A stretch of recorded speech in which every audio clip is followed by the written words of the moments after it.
Hi, JMain 2026 January 28th shift 1 question ആണ് discuss ചെയ്യുന്നത്. Yes, A convex lens of refractive index 1.5 and focal length 18 cm is immersed in water. The difference in focal length of the given lens when it is in water and in air is alpha f. The value of alpha r. Yes, it's a question from ray optics. Ray optics എന്ന് ഈ ഷിഫ്റ്റിൽ രണ്ട് questions ray optics എന്ന് ഞാൻ ചോദിച്ചിട്ടുണ്ട്. Wave optics എന്നും question ഉണ്ട്. Okay, നോക്കാം. അപ്പം ഇവിടെ നമ്മളോട് ചോദിച്ചത് യെസ്, ഇവിടെ കാരണം ലെൻസ് വാട്ടറിൽ ഇമ്മേഴ്സ് ചെയ്യുന്ന കേസ് എന്ന് പറഞ്ഞാൽ വളരെ ഫേമസ് ആയിട്ടുള്ള കേസാണ്. നിങ്ങൾക്കറിയാം, രണ്ട് കാര്യം നിങ്ങൾ ചെക്ക് ചെയ്യേണ്ടത്. വാട്ടറിന്റെ റിഫ്രാക്റ്റീവ് ഇൻഡെക്സ് 4/3 നോക്കൂ, വാട്ടറിന്റെ റിഫ്രാക്റ്റീവ് ഇൻഡെക്സ് 4/3 ഗ്ലാസിന്റെ റിഫ്രാക്റ്റീവ് ഇൻഡെക്സ് അവിടെ തന്ന് 1.5 ആണെങ്കിൽ പിന്നെ കാര്യങ്ങൾ ഈസി ആയി. FW equal to 4 times FA ആണ്. 4 times FA. ഈ കാര്യം നിങ്ങൾ ഓർത്തുകൊണ്ടാണ്. ഇതെങ്ങനെ കിട്ടുന്നതെന്ന് നിങ്ങൾക്കറിയാം. ലെൻസ് മേക്കേഴ്സ് ഫോർമുലയിൽ അപ്ലൈ ചെയ്താൽ മതി. Within no time you can arrive at this equation.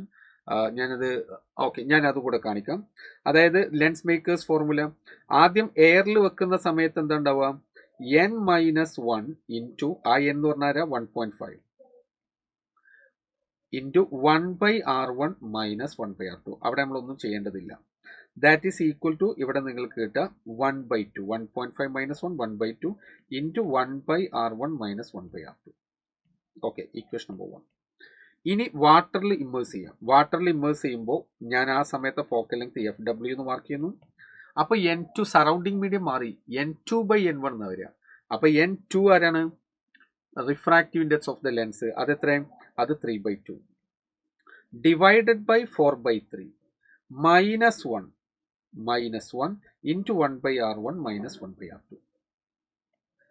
അപ്പോൾ this is equal to 9/8 minus 1 എന്ന് കിട്ടുക, which is equal to 1/8 into 1/R1 minus 1/R2.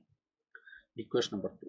ഇത് തമ്മിൽ ഡിവൈഡ് ചെയ്താൽ കിട്ടുന്ന റിസൾട്ടാണ് ഞാൻ ഇവിടെ എഴുതി. Or C now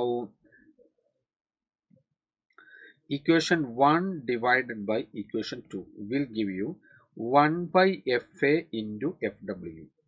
That is equal to constant term cut ചെയ്തു പോയി. നിങ്ങൾക്ക് അവിടെ കിട്ടുക 1/2 into 8/1. That is equal to 4. FW equal to 4 times FA. Okay, അപ്പോൾ അത് നിങ്ങൾ പക്ഷേ ഇത് പ്രൊവൈഡഡ് ഇത് എപ്പോഴേ പറ്റുള്ളൂ. ഇത് നിങ്ങൾക്ക് എവിടെ അപ്രോച്ച് ചെയ്യാം. ഇത് ജനറൽ അപ്രോച്ചാണ്. പക്ഷേ ഈ ഐഡിയ നിങ്ങൾ എവിടെ കൊടുക്കേണ്ടത്? ലെൻസിന്റെ റിഫ്രാക്റ്റീവ് ഇൻഡെക്സ് 1.5 വാട്ടറിൻ്റെ 4/3 ആണെങ്കിൽ മാത്രമേ ഇത് കൊടുക്കാവൂ. Otherwise you need to follow these steps. Okay, ഇനി നമ്മുടെ കേസിൽ എന്താ സംഭവിക്കും നോക്കൂ. നമ്മളോട് ചോദിച്ചത് the difference in focal length. This is very important. അപ്പം നിങ്ങൾ ചാടിപ്പോയിട്ട് 4 ആൻസർ പറയരുതിട്ടടാ.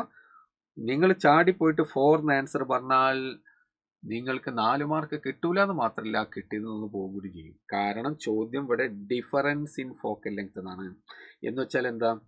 ഡെൽറ്റ എഫ് ആണ് ചോദ്യം. ഡിഫറൻസ് ഇൻ ഫോക്കൽ ലെങ്ത്, ശരിയല്ലേ? Delta F. Okay, delta F ആണ് ചോദ്യം. എന്ന് വെച്ചാൽ എന്താ? Focal length in water minus focal length in air. Focal length in water എത്ര? 4FA മൈനസ് എത്ര? FA. That is equal to 4FA എന്ന് 1 FA പോയാൽ എത്ര? 3FA. ഈ FAക്കാണ് ഇവിടെ F എന്ന് പറഞ്ഞത്, അതായത് എയറിലുള്ള ഫോക്കൽ ലെങ്ത്. അപ്പോൾ ദെർഫോർ ആൽഫന്റെ വാല്യൂ അപ്പം എന്താണ്?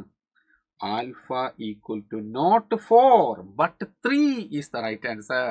കാരണം ഇതൊക്കെ കണ്ട് ഒറ്റയടിക്ക് അറിയാതെ പോയിട്ട് 4 കൊടുക്കല്ലേ. കാരണം ക്വസ്റ്റ്യനിൽ attention to detail is very very important. വളരെ കെയർഫുൾ ആയിട്ട് നമ്മൾ ആ ക്വസ്റ്റ്യൻ റീഡ് ചെയ്യണം. കാരണം ഈ ഡിഫറൻസ് ആണ് വിട്ടുപോയാൽ കഴിഞ്ഞ് ഇത് ഒറ്റയടിക്ക് അറിഞ്ഞ് ചാടി വീഴരുത്. ആ ഡിഫറൻസ് ആണ് എന്നുള്ളത് പ്രത്യേകം മനസ്സിലാക്കണം.